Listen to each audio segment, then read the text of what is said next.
Acts chapter 5, if you would. Acts chapter 5. We're going to be focusing on verse 26, Acts chapter 5, verse 26. Keep your Bible available. We want to walk through a couple of things. Acts chapter 5, verse 26. The story you're familiar with. The early church has been growing by leaps and bounds. Tremendous things have been happening. Pentecost has happened. 120 have been filled with the Spirit, and they literally burst out of that scene into winning their whole world. And all of Jerusalem is tremendously moved by miracles are taking place. Lives are being changed. People are being engaged in the work of the church, and it's really growing. There comes the occasion, of course, when the lame beggar is healed, and that kind of tipped the scales because he has been known by everybody because he's been there so long. And this miracle is so phenomenal that everybody is talking about it all over Jerusalem. So everybody seems to know about it because they knew him. He's over 40 years of age and has been begging all of this time.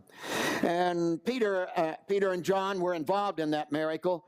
And Peter stood up before the crowd and began to explain to them exactly what had gone on and what had taken place in that miracle. And his sermon was so powerful and lives were so moved that the leaders of Israel got all bent out of shape, and finally they couldn't take any more, so they burst into the crowd and dispersed the crowd, grabbed a hold of Peter and John, threw them in jail. So the first phase of persecution began to take place. They threw them in jail. They got them out the next morning. Here they are. They slept on a ground floor. They didn't have a shower. Didn't brush their teeth, didn't have a good breakfast. And they're standing before 70 of the most powerful men in Israel, the ones who run the nation, and to control the laws and everything that is taking place. They are being interrogated. And when they are asked point blank exactly what went down and by what power they are possessed, they leaned into it and said nothing but Jesus. Jesus was the total and is the total explanation for what took place. The leaders of Israel were afraid of the people. They couldn't do anything about it. There was such popularity. They couldn't imagine what would happen if they would punish these guys, so they threatened them, don't ever talk about Jesus again. And they turned them loose. They went back to the early church, they had this prayer meeting, and the Holy Spirit, the Spirit of Jesus, fell upon them, and they began to proclaim Jesus more, louder, with more force, with more impact than they ever had before. And the church again exploded. It began to grow more and more and more. It finally got to the point that the leaders of Israel, the chief priest and the Sadducees and Pharisees, the council, could not stand it anymore. So they've drugged them in. This time, they brought in all the apostles, all 12 of them. They threw them in jail, and they left them there for the night. The next morning, they came to get them. To their surprise, that night, an angel of the Lord had shown up in the midst of the apostles being in jail and had let them out of jail. Evidently, the guards were not aware of it. For when the guys came the next morning to get them, the apostles out of jail, the guards were standing secure, the doors were locked, and yet the apostles were not there. It was an absolute shock to the leaders of Israel. And what really shocked them more than anything else is that the apostles did not run away. The apostles did not escape to another city. They did not hide. The apostles, according to the scriptures and the instruction of the angel, went right down to the temple and were proclaiming Jesus all over again, fearlessly. When the leaders of Israel found that out, of course, they sent some guys down there, and verse 26 takes place. Then the captain went with the officers and brought them without violence, for they feared the people, lest they should be stoned. One of the interesting things that takes place in this whole story as you just walk through it and get carefully examine what is taking place is that fear permeates the entire story. The leaders of Israel are scared to death. The leaders of Israel have a fear in them that just eats their lunch. They cannot seem to get over it. They fear the people. They fear the loss of authority. They fear the threat of the apostles. They just are filled with fear. Do you know that 75 times in the gospel accounts we are told, do not fear? Which would tell you that it's really a big deal for the human being. That fear is an undergirding emotion that literally pulls the rug out from under us. In fact, if you go to psychology, you discover that fear is kind of the bottom line of all emotions. That you can take most emotional expressions and you can trace them down and discover they come from a basic internal fear. For instance, why do I worry?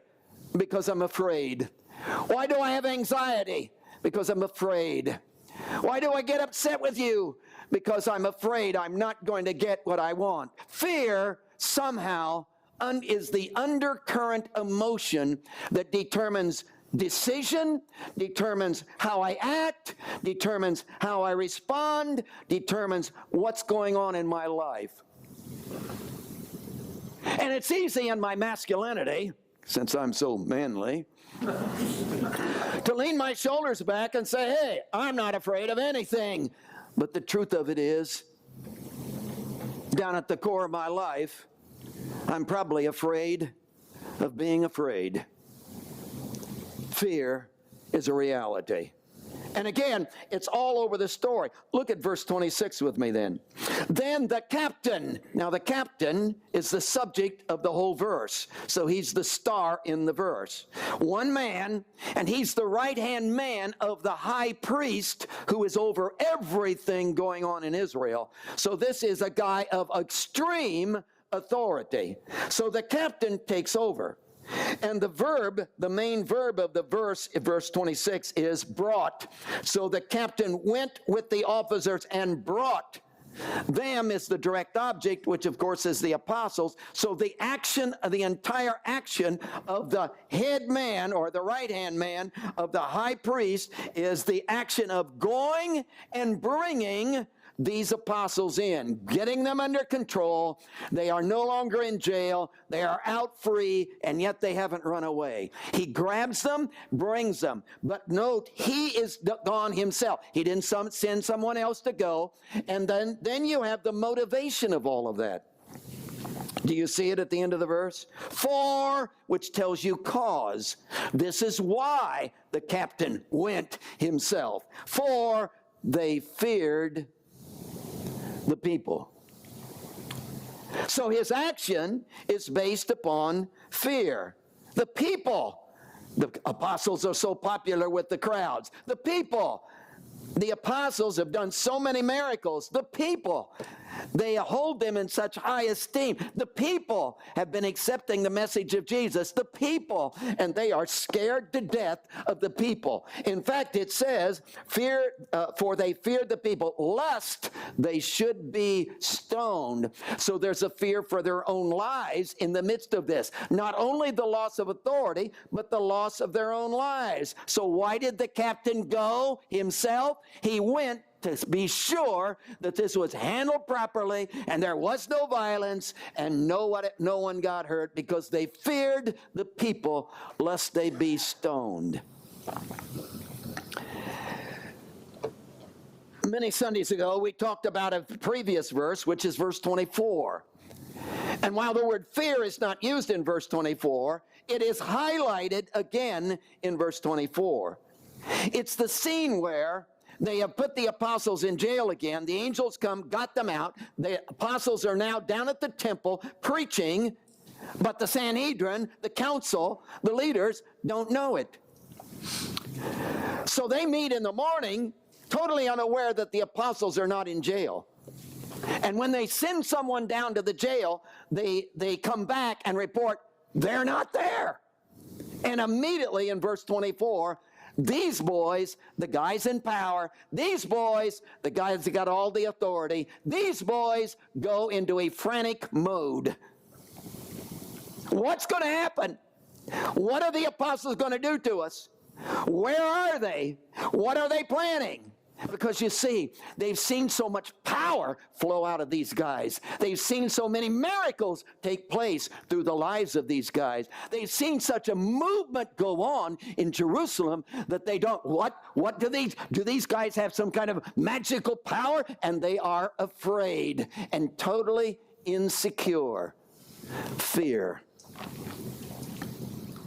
So I'm trying to paint for you a picture over here of a group of people who are scared to death, are operating out of fear. Their decisions are coming out of fear. How they react is coming out of fear. Fear is at the core of their lives. Now, think about it. That really is ironic. Because who is this group? Well, they're called the Sanhedrin. They are 70 of the most powerful men in Israel. They run the show. They're the politicians. The high priest would be like the president. He's over all of it. There's 35 Sadducees, 35 Pharisees. They form this Sanhedrin, this council that determine everything in Israel. The laws you're going to obey, this group determines it. Who's going to live and who's going to die? The taxes you're going to pay, everything is determined by this group. This group is the money group. They've got lots of money. They have big houses down on Sanhedrin Row. This group is educated. They wear the big robes with the big tassels on the bottom of the corners. This is the group that's in charge. Why on earth would they be afraid? They've got the power. They've got the ability. They've got the education. They've got the money. Everything is going their way. They're scared to death.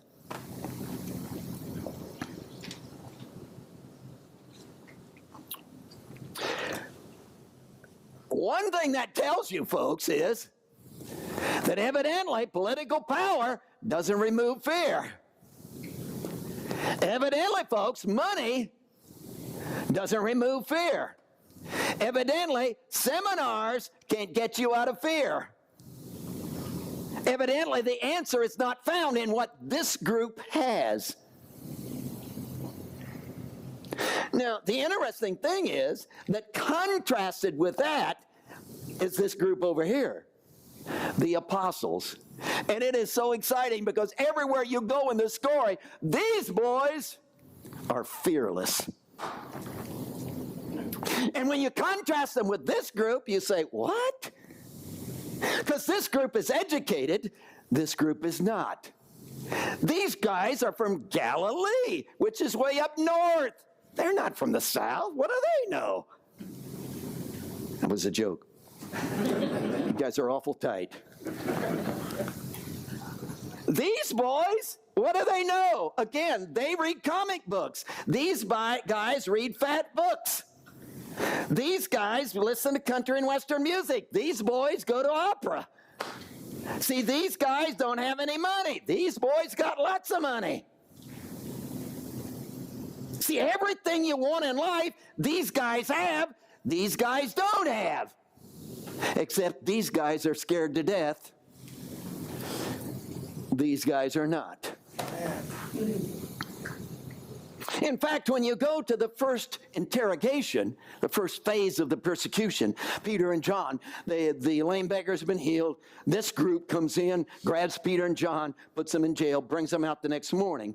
And these boys, think about this. These boys are standing there. Again, they slept on a ground floor in the jail.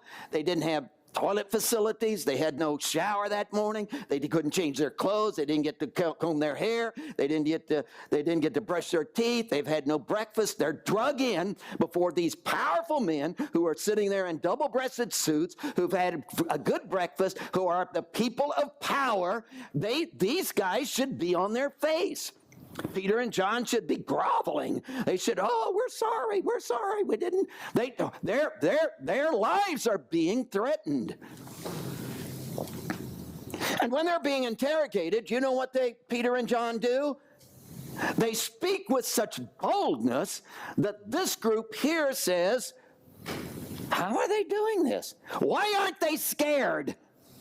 Why aren't they groveling? Why aren't they on their face? Why aren't they bowing before us? Where did they get this boldness?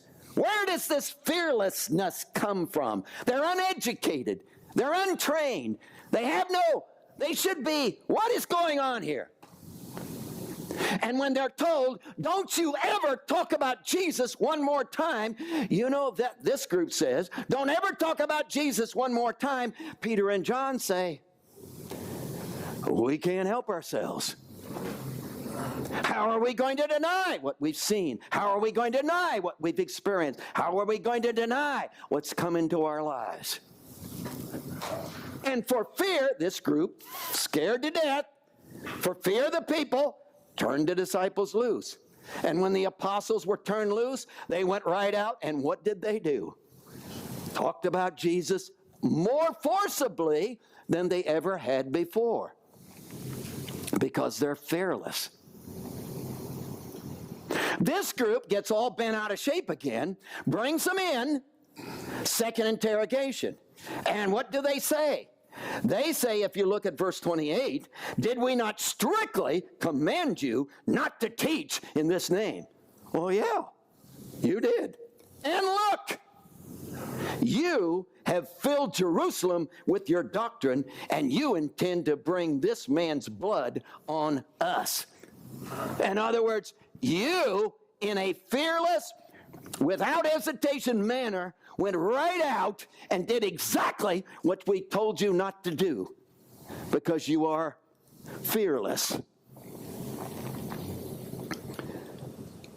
In fact, it's worse than that, because if you go down to verse 41, you will note that after this second interrogation, they beat them. So they departed after the presence of the council, rejoicing that they were counted worthy to suffer shame. So can you see this group?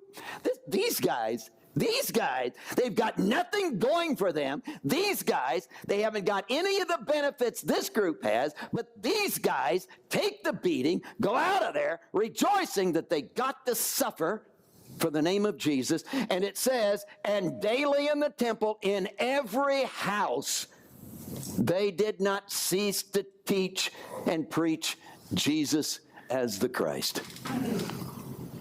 What is wrong with these guys? Why are they fearless and these guys are not?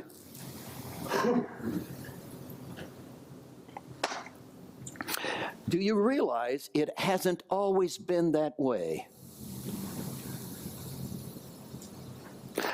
Let me tell you about these guys. They followed Jesus for 3 years in his earthly ministry. They came to the upper room. They observed the Passover and did the communion thing that Jesus taught them. They're coming down the hillside of the Mount of Olives, going to the Garden of Gethsemane. And lo and behold, Jesus turns to them and says to Peter and all the guys, and he quotes a scripture from the Old Testament, like, oh, the sheep are all going to be scattered. You're all going to stumble. And you know what Peter did? He reared right up his shoulders back. He said, whoa, whoa, whoa, you can't count on John. You can't count on James. I sure wouldn't count on Andrew. But you can count on me, Jesus. For even if I have to die for you, I will never deny you. And he strutted his stuff. But then in the Garden of Gethsemane, they came and got Jesus, drug him off, took him to Caiaphas' palace, began to beat him half to death in a demonic fit, pulled his beard out by its roots. Peter's outside Caiaphas' palace, warming his hands over a fire, and a servant girl comes up and says, you're a Galilean, aren't you? You're one of those disciple guys. And Peter, no, no, no. One time, denial. Somebody else, a gentleman, comes up and says, I'm sure I've seen you. No, no, no. And he begins to cuss and damn. I never knew Jesus. And somebody else confronts him as he begins to go away. And 3 times. And his life was filled with fear. So see, it hasn't always been this way.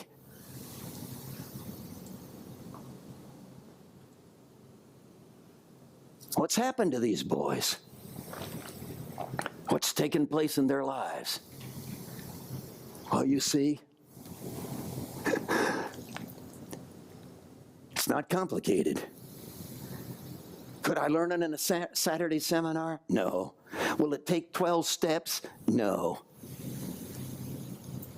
The one single factor is a living person called Jesus, raised from the dead, ascended to the right hand of the Father, and literally poured his Spirit into them.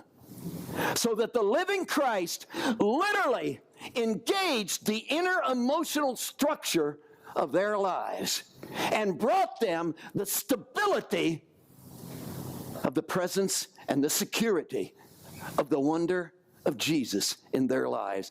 And the difference between this group here, who are scared to death, and the apostles here, who are now fearless, is what? This group has merged with Jesus. Now get it. Not the idea of Jesus, not the church of Jesus, not the doctrine of Jesus. Well, I believe in Jesus. Not that. Not the Bible of Jesus. Not the preaching of Jesus. Not the memorization of the scriptures of Jesus. What happened to them was the actual person called Jesus invaded their lives. His nature literally came and indwelt them. And when he came to indwell them, something so dramatically took place when their nature and his nature literally came together. How they think and how he thinks literally came together. How they feel and how he feels literally came together. And when that came together, the fearlessness of Christ himself became expressed in their lives.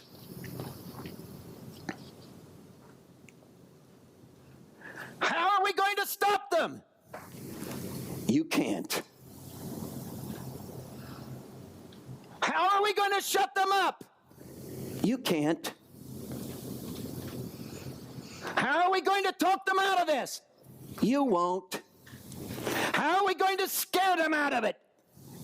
You can't. How can we threaten them? You can't. Because something is going on within them that's bigger than anything you can do. Ladies and gentlemen, I gotta have that. Whatever was going on in them, I gotta get in on that. Whatever gave them a backbone, man, I need that. Whatever made them fearless, whew, I want that in my life. And it's Jesus. Let me help you with this. 3 ideas. Number 1, absoluteness, sovereignty. Number 2, abandonment, surrender. Number 3, activity, substance. Let's look at least the first one. Absoluteness, surrender. See, when Jesus came, we're talking about this group here, scared to death. We're talking about this group here, filled with Jesus. When Jesus came to live within them, do you understand what came? Sovereignty came.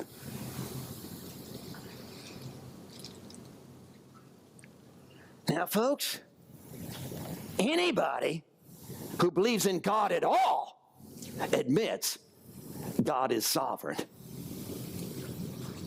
And when you're talking sovereign, you're talking you can't go beyond. See, when you're talking sovereign, you're talking, whoa, there is no power beyond that. And the stability that brought fearlessness in their lives was a sovereign Spirit of God came to indwell them, and they were experiencing a sovereignty that was beyond the questions of man's mind, the inability to accomplish, the wondering, what's going to happen next? Because suddenly you're dealing with a God who has indwelt the human life. And what should the sovereignty of God that indwells the human life bring to the core of the inner being of the individual? Fearlessness.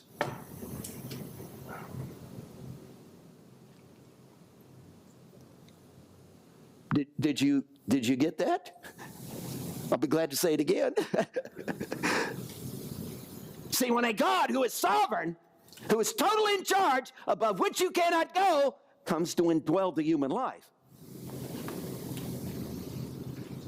And he is literally displaying himself through that human being.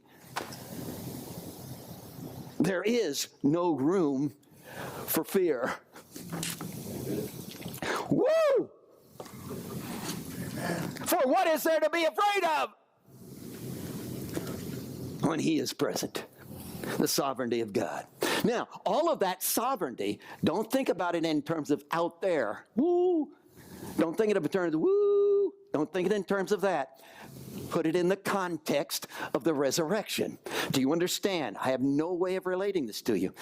Do you understand? These boys came out of 40 solid days of involvement with the resurrected Lord. That's Acts 1. They experienced Jesus raised from the dead.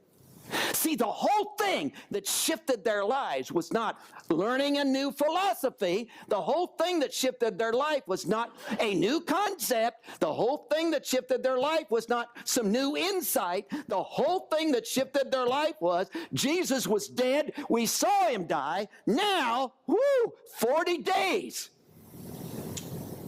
We have been interacting with him. So in 40 days we've been interacting with him. Evidently he conquered death.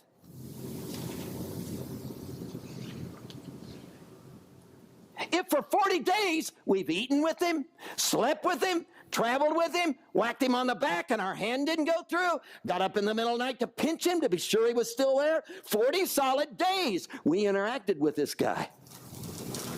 And at the end of 40 days, we're absolutely convinced, Jesus is solidly, 100%, absolutely. In fact, Luke in chapter 1, verse 3 calls it infallible proofs. Jesus is alive, infallible, only time it's used in the whole New Testament. Infallible, meaning 150%, not 100% proof, 150%, 200%. I mean overwhelmingly, unmistakably, cannot be questioned. Jesus is raised from the dead. We interact. And then you come and tell us, don't talk about him. What? Now, couple with that, not only the context of the revelation, of the resurrection, that Jesus is raised from the dead and actually appeared to us, and we are so solidly convinced of it, but that Jesus, we saw him ascend, and that Jesus literally sent his Spirit, which has come to be within us. And he has literally moved through the pores of our flesh and gotten inside our bodies. And we literally live in his presence moment by moment by moment. The presence of who? The resurrected Jesus. That Jesus that's conquered death and hell has literally come to live within us. You tell me how and why I should be afraid. If that Jesus lives within me, he is sovereign. Do you understand the basis of the Old Testament? Sure you do. The Old Testament, God created man, had a plan. And do you understand the whole Old Testament as the unfolding of that plan?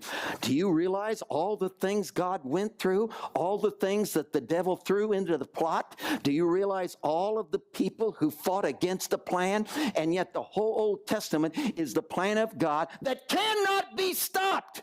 Why? He is sovereign. And I'm telling you, he's going to get done what he wants to get done. What he wants to have happen is going to get happening. Because you can't stop it. And the Old Testament is in fact, we'll nail Jesus to a cross and get rid of him, and that'll solve the problem. No, it won't. He's back from the dead. How you going to conquer a God like that? Who has a plan and will not let it go astray, who has a plan and is going to carry it out and carries it out in the man called Jesus, raises it from the dead, and then has that Jesus in his presence come and live within you to fulfill the plan through you.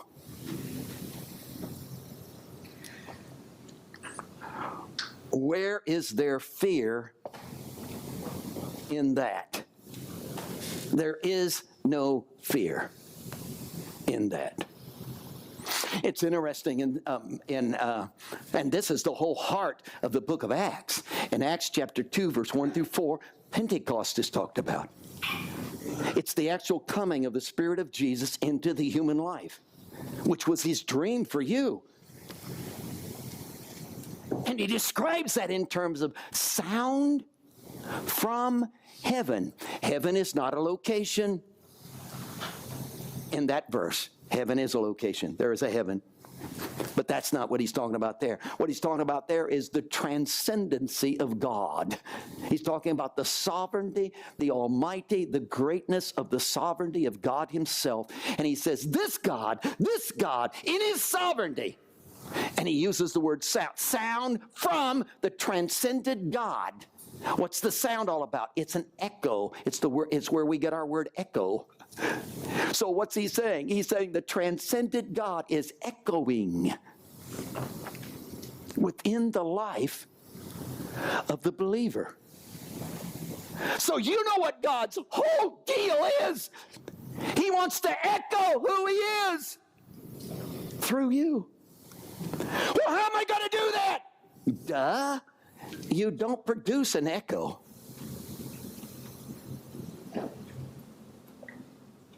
See, you're to be an echo. Echo is the sound that comes back on its own. He's going to produce the echo. He's going to shout in your life. And who he is going to echo out of you, which is going to be fearless. Wow. Wouldn't that be something? Wouldn't that be amazing? That's the whole deal in this story. Peter is drug in the first time. Again, lame beggar has been healed. And Jerusalem, all the Jews are stirred down to their core over this miracle. They're drug in, and the Sanhedrin is looking them right in the eye and saying, hey, you're going to stop this. And Peter looks them right in the eye and says, guys, what do you expect us to do? I've got something going on in me. I've met this Jesus. I've seen him 40 days. He came and lived. How can there's.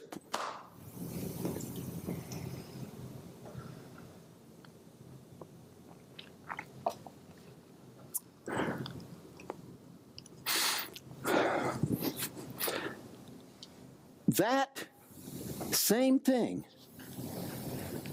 Look at me, that same thing. That same thing happened to me. 40 days? No. But that same Jesus. What do you want me to do with this, guys? I've seen him. No, okay, I didn't see him physically. What of it? But the reality of the person of Jesus invaded my life. I've embraced him. I've eaten dinner with him, man. I've slept with him. I got up with him. I ate green beans with him. I kissed my wife with him. I'm telling you, the living presence of Jesus is so real and reality in the life. The sovereignty of that Jesus.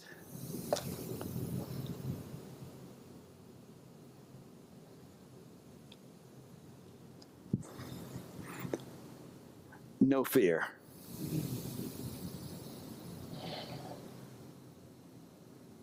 Well, suppose I just stand up and beat the living daylights out of you. Give it your best shot. I'm still going to talk about Jesus. What can I do? What do you want me to do? Well, suppose people kick you out. What am I going to do?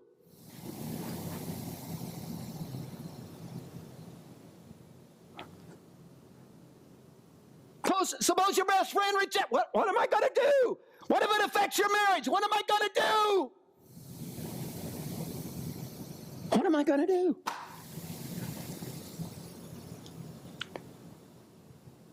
I know him. I've met him. And he is echoing in the core of my inner gut. What do you want me to do? Well, preach about something else. How could I? Well, give us other solutions. How can I? Point us in another direction. There is no other direction. Well, aren't there lots of ways to get to heaven? No! There aren't.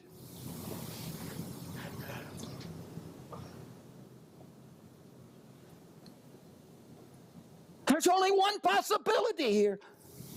Well, how am I going to be the godly man, the godly woman I ought to be? Here he is. Here he is. Well, that's awful narrow. I didn't invent it.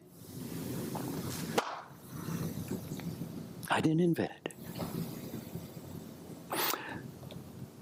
So I invite you to Jesus. Not an idea. Not a doctrine. Not a, okay, I'll believe in Jesus. Nah. I'm talking a confrontation with the living person called Jesus until he invades your life with the sovereignty of who he is.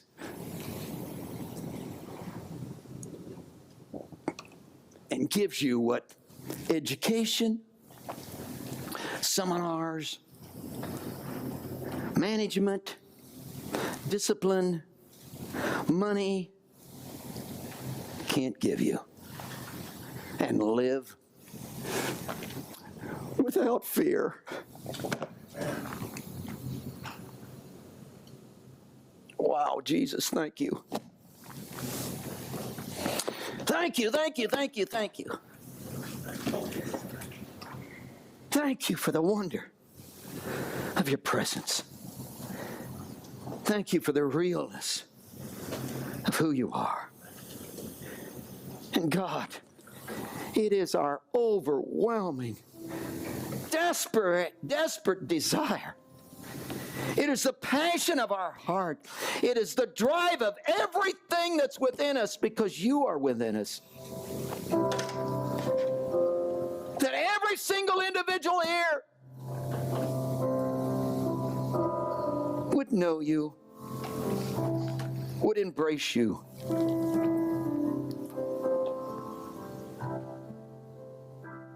Would let their life relax in you.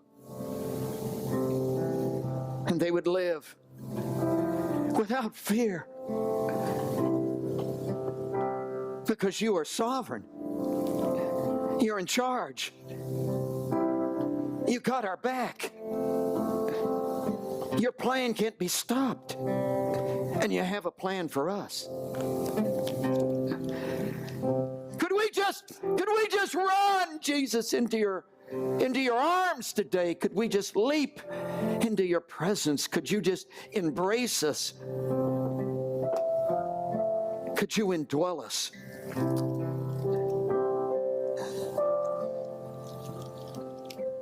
Could you become more than a name a word, a historical character, a prophet of old. Could you become our brother?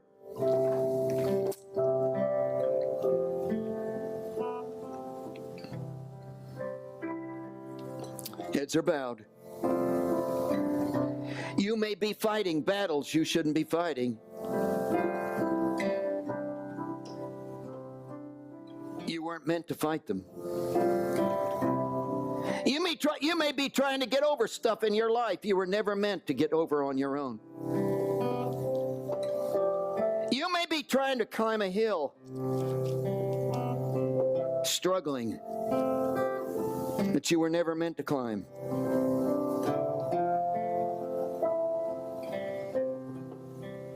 There is a Jesus who wants to do something in you that you can't do for yourself.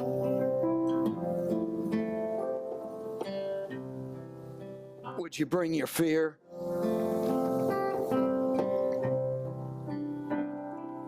Would you just kneel before him?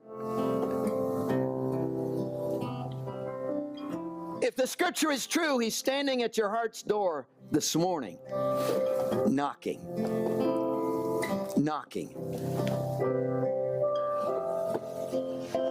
asking for an invitation to embrace you in his fullness.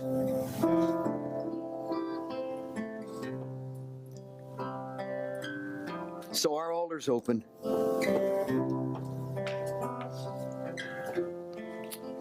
Just be obedient. No pressure. Just be obedient. It's an invitation to you. Want to join me in seeking him?